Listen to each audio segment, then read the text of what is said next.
হয় পুঠিমাৰী নৈয়ে বিপদ কঢ়িয়াই আনিছে এখন গাঁৱৰ এটা চুবুৰীলৈ ইতিমধ্যে কেইবাটাও পৰিয়ালৰ ঘৰ মাটি নোহোৱা হৈ গৈছে নদীৰ খহনীয়াৰ ফলত মই তাৰেই দৃশ্য দেখুৱাবলৈ বৰ্তমান উপস্থিত আছোঁ নিজ কাউৰবাহা গাঁৱৰ যি ভকতপাৰা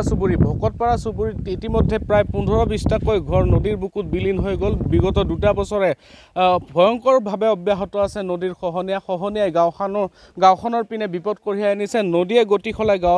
গাঁৱৰ দিশেৰে প্ৰৱেশ কৰি এতিয়া বিপৰ্যয় কঢ়িয়াই আনিছে তেওঁলোকক বান প্ৰতিৰোধৰ কাৰণে চৰকাৰে কোনো ধৰণৰ ব্যৱস্থা গ্ৰহণ কৰা নাই কেৱল কিছু বান সাহায্য প্ৰদান কৰি দায়িত্ব সামৰা বুলি ইতিমধ্যে ৰাইজে আমাক অৱগত কৰাইছে এতিয়ালৈকে দুৰ্ভোগ ভুগি আছে আৰু চিন্তিত হৈছে ৰাইজসকলে কিয়নো নদীখনে প্ৰতি বছৰে ঠেলি আহিছে গাঁৱৰ পিনে যদি এই হাৰত নদীখনে আহি থাকে গাঁৱৰ পিনে তেতিয়াহ'লে হয়তো গাঁওখন মানচিত্ৰৰ পৰা হেৰাই যাব লাগিব এদিন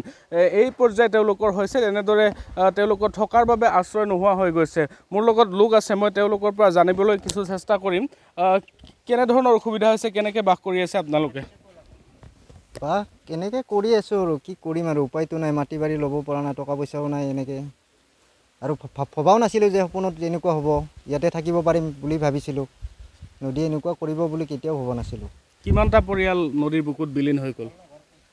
16টা পৰিয়াল গৈছে সম্পূৰ্ণ নোহোৱা হৈ গৈছে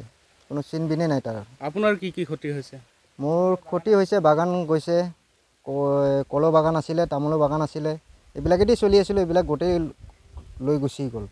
এতিয়া চৰকাৰক কি অনুৰোধ জনাব চৰকাৰক অনুৰোধ কি জনাম চৰকাৰক অনুৰোধ এটাই জনাম অকণমান চালে ভাল হয় চবৰটো আমাক সকলোকে কিবা দিছেনে নাই চৰকাৰে দিয়াৰ মাজত একো দিয়া নাই যে এটা এই দিছে 95,000 টকা এটা দিছে বানপানীৰ পিছত এইটোৱেই আৰু নদীখন গাঁৱৰ পিনে আহি আছে চৰকাৰে যদি বিহিত ব্যৱস্থা নলয় কি হ'ব পাৰে আমাৰ বিপদ হ'ব আৰু বেলেগ একো কি হ'ব আৰু কিমান পৰিয়ালৰ ঘৰ মাটি যাব পাৰে এতিয়া আৰু যিখিনি আছে গোটেই যাব যোৱাৰ পথতে আছে বৰ্তমান এতিয়া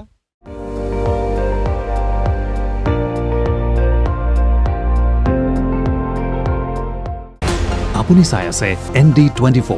সৰ্বশ্ৰেষ্ঠ নহয় সৰ্বোত্তমৰ দৌৰা